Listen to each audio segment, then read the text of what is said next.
दशा माता व्रत कथा। छठी कथा प्रारंभ।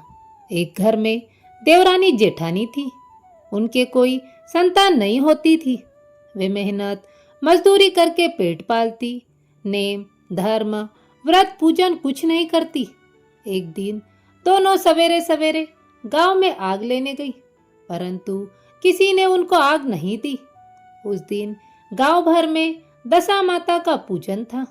दोनों खाली हाथ आकर एक दूसरे से कहने लगी कि आज तो गांव भर में दशा माता का पूजन है, कोई आग देता ही नहीं, क्या किया जाए। आखिर जेठानी बोली कि कुछ हानि नहीं, आज अपने लोगों का भी व्रत सही। शाम को जब आग मिलेगी तब रसोई खा लेंगे। संध्या के समय जेठानी अपनी एक पड़ोसन के घर आग लेने गई। पड़ोसन ने उसे स्वागत पूर्वक बिठाया। जेठानी ने पूछा कि दशा माता का पूजन करने से क्या होता है। उसने जवाब दिया कि जिस बात की इच्छा करके गंडे लिए जाए वह इच्छा पूर्ण होती है। तब जेठानी बोली कि बहन, अब की बार जब गंडा पड़े तो मैं भी गंडा लूंगी और पूजन करूंगी। जेठानी आग लेकर पड़ोसन के घर से बाहर निकली ही थी कि गाय चरकर आती हुई दिखाई दी। ग्वाला पीछे पीछे आ रहा था। उसके कंधे पर एक बछवा था और एक गाय उसको चाटती हुई उसके पीछे पीछे आ रही थी। पड़ोसन ने पूछा, भैया तुम्हारी गाय पहले ही ब्यान है या दोहला तेहला? उसने कहा कि पहली ही ब्यान है। पुनः स्त्री ने पूछा कि बछवा ब्याई है या बछिया? ग्वाल ने जवाब दिया कि बछवा है। तब उसने जेठानी से कहा कि लो, अब घर आकर दशा माता का गंडा ले लो। 9 दिन तक कथा कहानियां सुनना, 10वें दिन सिर से स्नान करके पूजन करना। दशा माता चाहेगी तो 10 दिन के भीतर ही तुम्हारी मनोकामना पूर्ण हो जाएगी। उसने अपने घर आकर देवरानी को यह बात बताई। निदान दोनों ने दशा माता के गंडे लिए और दशा माता का ध्यान स्मरण करके यह मनोती मनाई कि यदि हमारे संतान पैदा होगी तो हम सुहागिने न्योत कर दुरैया कराएंगी। दशा माता के गंडे की पूजा होने के पहले ही देवरानी जेठानी दोनों गर्भवती हुई। 9 महीनों 2 दिन के बाद दोनों के गर्भ से 2 सुंदर बालक जन्मे। बालकों के जन्म संस्कार के बाद ही देवरानी ने कहा कि लड़के होने पर जो सुहागिने न्योते की मनोती थी उनको न्योत देना चाहिए। जेठानी ने कहा कि अभी ऐसी क्या जल्दी पड़ी है, जब तक लड़कों की पत्नी अन्न प्राशन संस्कार होगी तब न्योत देंगे। जब लड़कों की पत्नी हुई तब भी देवरानी ने दुरैया की याद दिलाई, परंतु जेठानी ने फिर भी टाल दी और कहा कि जब लड़कों का मुंडन होगा तब सुहागिने न्युत जाएगी। होते होते कुछ दिनों बाद लड़कों का मुंडन हुआ। तब भी देवरानी ने जेठानी से कहा, परंतु फिर भी जेठानी ने कहा कि जब लड़के बड़े होंगे तब उनकी सगाई होगी, उसी दिन सुहागिने न्योती जाएगी। लड़के बड़े हो गए, उनका सगाई संबंध भी पक्का हो गया, फिर भी जेठानी ने सुहागिने नहीं न्योती। उसने कहा कि जिस दिन लड़कों की भावरे पड़ेगी उसी दिन सुहागिने न्योत कर उत्सव के साथ पूजा की जाएगी। तब देवरानी बोली कि बहन, तुम चाहे जब करना, पर मैं तो मंडपाच्छादन के दिन ही सुहागिने न्योतूंगी।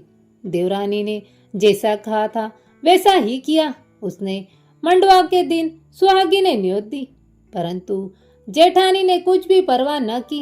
मंडपाच्छादन के बाद मृतक का पूजन करके और बारात सजाकर दोनों दुल्हने ब्याहने चले। जिस लड़के की माता ने मंडवा के दिन सुहागिन न्योती थी उसका विवाह बड़ी धूमधाम से सकुशल पूर्ण हो गया, परंतु जिसकी माता ने सुहागिने नहीं न्योती थी उसको ठीक भावरों के समय दशा माता के बीच मंडप से हर कर ले गई। दूल्हे को सहसा गायब होते देखकर वर कन्या दोनों पक्षों में हाहाकार मच गया। उसकी बारात खाली हाथ घर वापस आई, परंतु लड़की की माता बड़े संकट में पड़ गई कि अब अधब्याई लड़की किसके सिर मढ़ी जाएगी। पास पड़ोस की चतुर स्त्रियों ने लड़की की माता को समझाया और ब्याह का जो सीधा सामान बचा हुआ था उसे उसी लड़की के हवाले कर दिया। लड़की भंगते भिखारी लोगों को सदा व्रत देने लगी। एक दिन एक साधु तीर्थ यात्रा करता हुआ उसी गांव की ओर आया। गांव से बहुत दूर घने जंगल में एक बड़ा पीपल का पेड़ था। लोग उस पेड़ को पारस पीपल कहते थे। उसी पेड़ में दशा माता का निवास था। साधु चलता चलता शाम को उसी पेड़ के नीचे ठहर गया।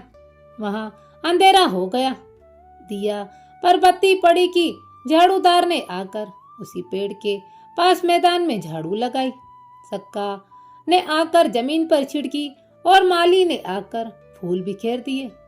तब अनेक देवता अनेक प्रकार की पोशाकें पहने हुए आकर यथा स्थान बैठने लगे।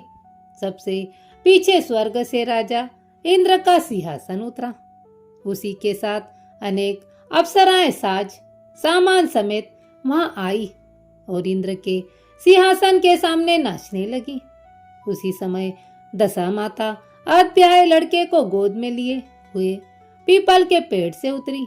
इंद्र के साथ साथ स्वर्ग से एक सूरा गऊ भी आई थी। उसने 2 कटोरा दूध दिया। लड़के ने अधब्याई के भाग का एक कटोरा अलग रख दिया और एक कटोरा दूध भी लिया। जब तक नाच तमाशा होता रहा, दशा माता लड़के को गोद में लिए बैठी रही। सवेरा होते ही देवताओं का दरबार भंग हुआ। साधु भी वहां से चलकर गांव में चला गया। साधु गांव में भिक्षा मांगता हुआ उसी अधब्याई लड़की के घर गया। लड़की ने उसके लिए भोजन बनाकर तैयार किया। बाबा जी भोजन करने बैठे। तब लड़की ने 3 पत्तल परोसकर एक को अधब्याई वर के नाम से अलग सरका कर रख दिया। एक पत्तल बाबा जी के सामने परोसी और एक पत्तल उसने अपने सामने रखी। बाबा जी ने अपने आप कहा, वाह, जो बात वहां देखने में आई थी वही बात यहाँ भी देखने में आई। लड़की ने पूछा, क्या कहा बाबा जी? बाबा जी ने बात टालते हुए कहा, हम वैरागी लोग ऐसे अनेक बातें कहा करते हैं। तुमको इन बातों से क्या प्रयोजन है? तुम तो भोजन करो और भगवान का भजन करो। लड़की हट कर गई। उसने कहा कि जब तक आप इसका भेद नहीं बतलाएंगे मैं भोजन नहीं करूंगी। फिर भी बाबा चुप रहे। तब लड़की बोली, आप साधु है, मैं सती हूँ। आप या तो उस वचन का भेद बतलाएं जो आपने कहा या मेरा शराब लीजिए। तब बाबा रात का सारा हाल उसे बता दिया। अंत में उसने बाबा के साथ उस पीपल के पास जाना निश्चय किया। बाबा आगे आगे चले, लड़की उनके पीछे ही चली।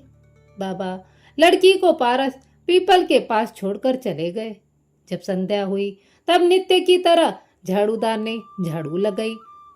सक्का ने जमीन छिड़की, माली ने फूल बिखराए। राजा इंद्र आए और परियों का नाच गाना होने लगा। उसी समय दशा माता पीपल पर से उतरकर दरबार में बैठी। लड़के ने सूरा गांव से दूध लिया और उसने अधब्याई का कटोरा अलग रखकर जो ही अपना कटोरा मुंह से लगाया त्यों ही लड़की कटोरा हाथ में लेकर वर के सामने आ गई। वह बोली कि अपना भाग लेने के लिए मैं उपस्थित हूँ और जो आज्ञा दी जाए सो सेवा करूं। तब वह बोला कि मैं इस तरह तुमको नहीं मिल सकता। मैं दशा माता की सेवा में रहता हूँ। अभी मुझे दरबार में जाकर उन्हीं की गोद में बैठना होगा। यदि तुम मुझको चाहती हो तो दशा माता को प्रसन्न करके उनसे मुझको मांग लो, तब मैं तुम्हारा हो सकता हूँ। लड़का दशा माता की गोद में जा बैठा। लड़की अप्सराओं के साथ नाचने लगी। जब सवेरा हुआ तब दशा माता ने कहा कि यह नई नाचने वाली लड़की बहुत नाची है। उसे बुलाकर उन्होंने कहा कि मैं तुमसे प्रसन्न हूँ, मांग लो जो कुछ मांगना हो। लड़की ने दशा माता से वचन ले लिया कि जो मांगू सो पाऊं। तब उसने दौड़कर अपने पति को पकड़ लिया और कहा कि मुझे यही चाहिए। दशा माता ने कहा, तूने मांगा, परंतु मैं वचन दे चुकी हूँ, इस कारण तेरा वर तुझे देती हूँ। राजा इंद्र ने पूछा कि भगवती, यह सब क्या भेद है, जरा मुझे भी बतलाइए। तब दशा माता बोली, यह लड़का मेरे ही वरदान से पैदा हुआ था। इसकी माता ने मनौती मानी थी कि जब लड़का पैदा होगा तब सुहागिने को न्योता दूंगी, परंतु उसने आज तक अपना वचन पूरा नहीं किया। इसी कारण मैं अपने दिए हुए बालक को विवाह मंडप से हर लाई थी। यह इसकी अद्याई स्त्री है, परंतु पतिव्रता है। इसी कारण देव समाज में पहुंचकर मुझसे अपने पति छीन लिए जाती है। दशा माता के ऐसे वचन सुनकर इंद्र समेत सब देवताओं ने वर कन्या के ऊपर फूल बरसाए। तब तक साधु बाबा भी वहां आ गए। साधु बाबा, उसके पीछे दूल्हा और उसके पीछे लड़की, इस प्रकार तीनों गांव की ओर चले। जब वे लोग गांव के समीप पहुंचे तब लोगों ने लड़की के पिता को खबर दी कि तुम्हारी लड़की अपने दूल्हा के साथ आ रही है। जिस दिन से लड़की चली गई थी प्रथम, तो उसी घड़ी से वह लोकापवाद के मारे घर से बाहर नहीं निकलते थे। अब जो और भी नई बात सुनने में आई तो उसने किवाड़ बंद कर लिए। उसने समझा लड़की बाबा के साथ आ रही होगी।